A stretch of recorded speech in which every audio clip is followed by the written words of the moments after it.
Hello everyone. Now we will see the notes of the sick rose. If you did not subscribe my channel, please subscribe for more videos. William Blake's songs.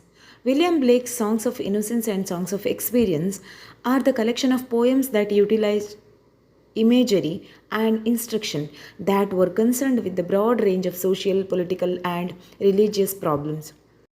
Of the unstable times that he lived in, Songs of Innocence was a poetry collection written from his child point of view of innocent wonderment and spontaneity in natural things. Songs of Innocence portrays the ideology of hope and fear that are imposed onto native children that transpires in them. They grow to adulthood. Many of poems draw attention to the positive aspect of natural human understanding prior to the corruption.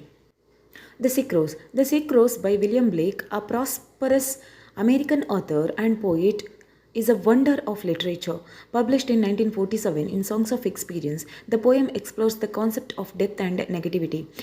Painting a lifetime picture of a sick rose, the poet has captured the factors that caused severe damage to the rose. Dictated along to the lines of sadness and woe, the poet has shared the heart wrenching condition of the rose that haunts him. Also, he talks about the tiny insects that become the reason for her destruction and decay. Keeping Rose as the center of the text, the speaker highlights the influence of love in one's life. Theme in The Sick Rose. Supremacy of love, the selfish nature of humanity, and the power of hatred are the central themes of this poem. The poem expresses the speaker's sorrow over the problematic condition of a rose. He tries to make readers realize the pain and sufferings that Rose is enduring. By calling her a sick rose, he takes pity on the tiny yet beautiful thing of beauty and wonders how a little worm became the reason for her downfall. Etched in woes and turmoil, the worm has snatched the colors and blessings of her life. On a surface level, the poem talks about the sickness of a crimson rose that is hurt by an invisible power.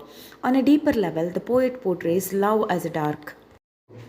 Using powerful diction and sympathetic tone, the poet presents Rose as a pure and gorgeous being. Unfortunately, her innocence and purity are corrupted in the form of love. He compares love with a tiny invisible worm and wonders how it affects a person's whole life.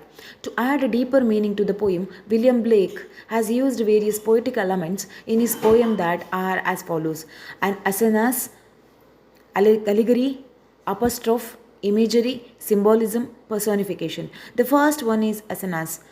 By repeating vowel sounds in a single line, he had made his words comprehensible for the audience. William Blake has consciously used a language of personification to add more variety to his poem. The writer has personified Rose throughout the poem. The writer also used an apostrophe in the poem. It is literary device used to call someone or something from after. The writer has used this powerful tool to call the rose a thing of misery, such as O Rose, thou art sick, offering tangible portraying of certain emotions and feelings. William Blake has employed imagery to heighten the impact of the poem.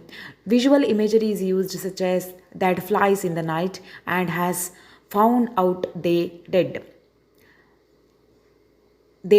whereas arbitrary imagery is also applied in certain lines, such as in the howling storm. Furthermore, of a profound insight into his thoughts, the poet profusely uses symbolism to signify certain social ills and misfortunes of different people in society. Poetic devices in the sick rose. The sick rose is often interpreted as an allegory for the corrupting influence of sexual desire. That said, William Blake was actually an advocate for sexual liberation well ahead of his time. With this in mind, the poem seems to critique the way that sexual unions are so often scrubbed in secrecy, darkness, and shame. The poem thus became an allegory not for the corrupting influence of sexual desire itself, but for the damage caused by the suppression of that desire. A rose is a conventional symbol of love, romance, and femininity. In this context, the worm can read as a phallic representation of the male sexual organ, which here seeks to penetrate the rose's bed. The poem certainly plays with these connotations, with the rose's bed offering up to the crimson joy. Blake's profession was engraving and his principal vocation was painting in watercolors. But even from the boyhood, he wrote poetry. In the early 1780s, he attended the literary and artistic saloons of the block stalking Harriet Matthew. There he read and sang his poems. According to Blake's friend John Thomas Smith, he was listed to by the company with profound silence and allowed to possess original and extraordinary merit.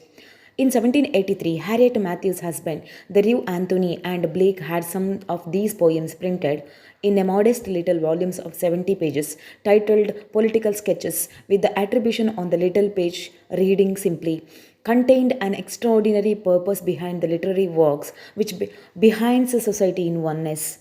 If you did not subscribe my channel, please subscribe for more videos. Thank you.